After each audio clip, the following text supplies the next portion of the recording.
I look to Brussels, where EU commissars warn citizens that they intend to shut down social media during times of civil unrest the moment they spot what they've judged to be, quote, hateful content. Or to this very country, where police have carried out raids against citizens suspected of posting anti-feminist comments online as part of, quote, combating misogyny on the internet, a day of action. I look to Sweden, where 2 weeks ago the government convicted a Christian activist for participating in Koran burnings that resulted in his friend's murder.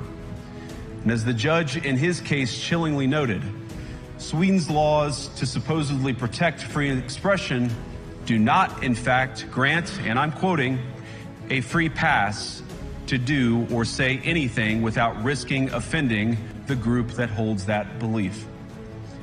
And perhaps most concerningly, I look to our very dear friends, the United Kingdom, where the backslide away from conscience rights has placed the basic liberties of religious Britons in particular in the crosshairs.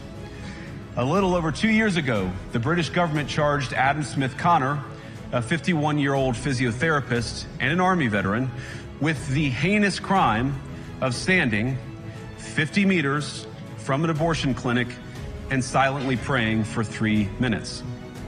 Not obstructing anyone, not interacting with anyone, just silently praying on his own. And after British law enforcement spotted him and demanded to know what he was praying for, Adam replied simply, it was on behalf of the unborn son he and his former girlfriend had aborted years before. Now, the officers were not moved. Adam was found guilty of breaking the government's new buffer zones law, which criminalizes silent prayer and other actions that could influence a person's decision within 200 meters of an abortion facility. He was sentenced to pay thousands of pounds in legal costs to the prosecution.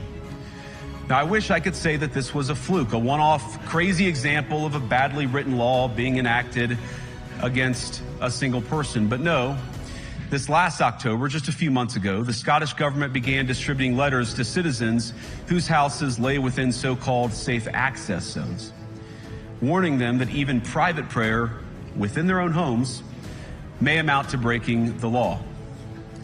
Naturally, the government urged readers to report any fellow citizens suspected guilty of thought crime. In Britain and across Europe, free speech, I fear, is in retreat.